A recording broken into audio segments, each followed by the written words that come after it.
Bombay talkies, Bombay talkies.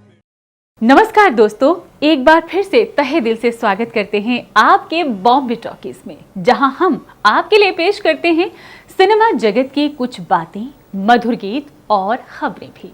और मैं सुषमा आज फिर ये सिलसिला लेकर हाजिर हो गई हूँ। बॉम्बे टॉकीज। दोस्तों, आज हमारी फिल्म इंडस्ट्री के राइटर्स और लिरिसिस्ट को सेलिब्रेट करेंगे, जिनके कलम से निकले हुए गीत सिनेमा प्रेमियों के हर जज्बात को छू जाते हैं।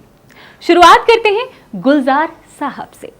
गुलजार साहब एक ऐसे राइटर हैं जिन्होंने समय के साथ अपनी शैली को बदला और युवा पीढ़ी को भी उसी तरह छुआ जिस तरह उन्होंने अपने गीतों से 1963 में अपनी पहली फिल्म बंदिनी से ऑडियंस के मन को छुआ था।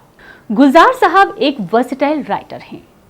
बच्चों के पॉपुलर सीरीज जंगल बुक के गीत भी उनकी ही रचना है। गुलजार ने हर दौर के इम्पोर्टेंट म्यूजिक डायरेक्टर्स के साथ काम किया। सचिन देव बर्मन, सलील चौधरी, मदन मोहन, लक्ष्मीकांत, प्यारे लाल से लेकर राजेश रोशन, अनु मलिक, शंकर एहसान लॉय और AR रहमान के लिए भी उन्होंने बहुत सारे गीत लिखे। और आज के दौर में भी वो सारे गीत, जितने भी गीत थे, सुपरहिट साबित हुए। आपको याद है? जी हाँ, कजरारे कजरारे जैसे खूबसूरत पॉपुलर गीत उन्होंने ही लिखे हैं।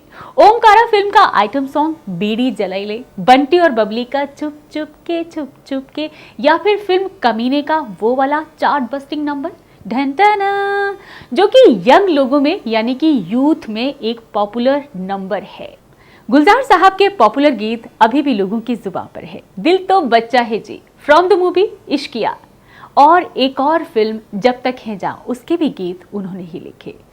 कह सकते हैं कि 70 से लेकर और 80 तक के दशक के दौरान ऐसी कोई भी सब्जेक्ट नहीं या ऐसा कोई भी जज्बात नहीं जिसको उन्होंने यानी गुलजार साहब ने अपने गीतों के जरिए छुआ ना हो। आदमी, इजाजत, मौसम, उनके कुछ यादगार फिल्मों के गीतों को लोग आज भी याद करते हैं। और दोस्तों, इसके अलावा 1990 के दशक में आई खूबसूरत फिल्में जैसे कि माचिस और दिल से में छैया छैया जैसे पॉपुलर नंबर भी गुलजार साहब के कलम की ही देन है। उन्हें 2002 में साहित्य अकादमी अवार्ड से भी सम्मानित किया गया और 2004 में पद्म भूषण से भी उन्हें सम्मानित किया। 81वें अकादमी अवार्ड्स में गुलजार साहब को ऑस्कर विजयी फिल्म स्लम डॉग मिलेनियर के गीत जय हो के लिए award for best original song AR Rahman के साथ शेयर किया। दोस्तों, कैफी आजमी साहब 20वीं सेंचुरी के ग्रेटेस्ट उर्दू पोइट्स में से एक माने जाते हैं।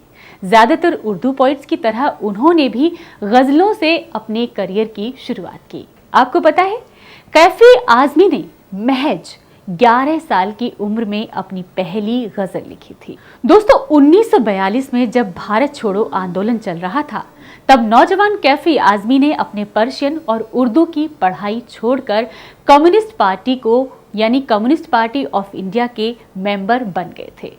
अपने लेखन के लिए उन्हें काफी वाहवाही भी मिली और पहचान भी। छोटी उम्र से ही कैफी आजमी की प्रतिभा लोगों तक पहुंचने लगी थी।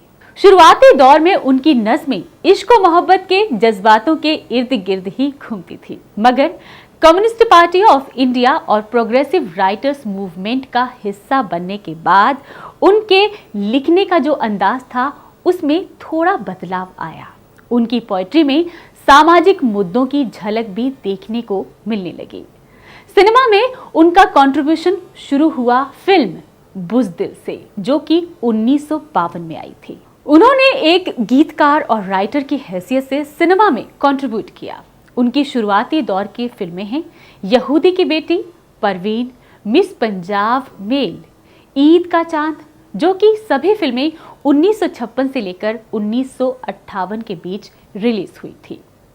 उनकी सबसे यादगार फिल्म रही थी 1970 में आई चेतन आनंद की हीर रांझा। दोस्तों, हीर रांझा फिल्म कैफी आजमी के लिए इसलिए भी खास थी क्योंकि इस पूरी की पूरी फिल्म में डायलॉग्स पोएट्री के रूप में थे।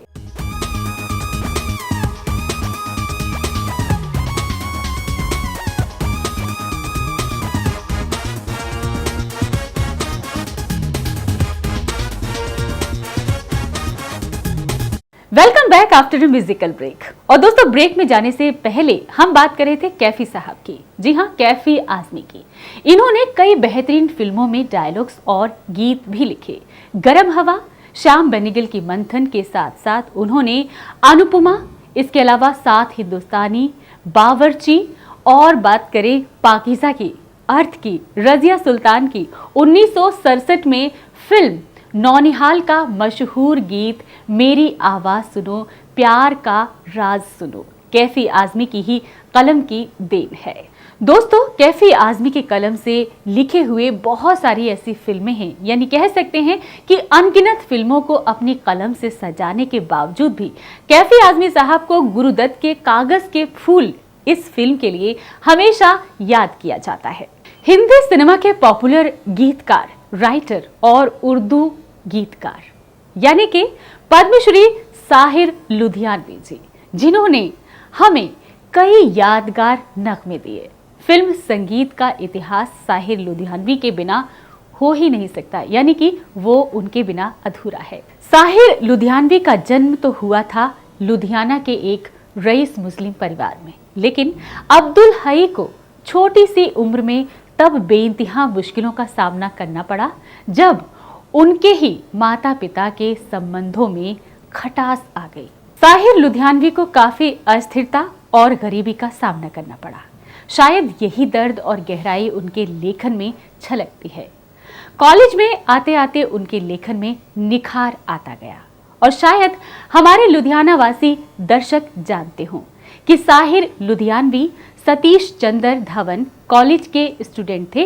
अपने कॉलेज में अपने स्ट्रॉन्ग और भड़काऊ भाषणों के लिए, साथ ही साथ अपनी गजल और नज्मों के लिए जाने जाते। साहिर अपनी कॉलेज की एक छात्रा के साथ, यानी कि एक दोस्त के साथ, अपने ही प्रिंसिपल के लॉन में देखे गए थे। दोस्तों, कॉलेज से निकाले जाने के बाद ये आजाद ख्यालात के राइटर लाहौर आ गए और अपनी पहली उर्दू की किताब तलखियां पर काम करना इन्होंने शुरू कर दिया, जो कि 2 साल तक पब्लिशर की तलाश भी करते रहे इस बुक को पब्लिश करने के लिए। उनका जिंदगी का सफर भी यूं ही चलता रहा।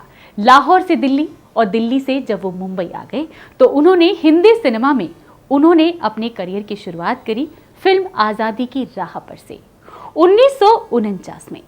पर आपको बता दें कि उनकी पहचान बनी फिल्म नौजवान से, जिसका म्यूजिक दिया था SD बर्मन साहब ने, और यहीं से एक महान फिल्मी सफर उनका शुरू हो गया। गुरुदत्त साहब की डेब्यू फिल्म बाजी फिर से SD बर्मन साहब और साहिर लुधियानवी की जोड़ी को साथ लेकर आए। लेखक संगीतकार की जोड़ी ने कई बेहतरीन फिल्में भी दी। प्यासा उनकी साथ में आखिरी फिल्म थी। कहा यह भी जाता है कि SD बर्मन साहब इस बात से नाराज थे कि भाई सारा का सारा श्रेय उन्हीं को जाता है। सभी पॉपुलर गीतों का श्रेय ज्यादातर साहिर लुधियानवी को ही मिलने लगा था। दोस्तों, आपको पता है कि साहिर लुधियानवी जी ने कई नए म्यूजिक डायरेक्टर्स के साथ काम करना शुरू कर दिया, जैसे कि रवि, रोशन और खयाम।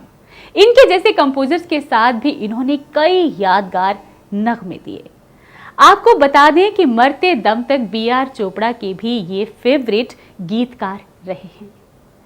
बहुत सारे ऐसे और भी गीतकार हैं जिन्होंने हमारी फिल्म इंडस्ट्री में ऐसे ऐसे गीत लिखे हैं जो कि हमेशा याद किए जाएंगे।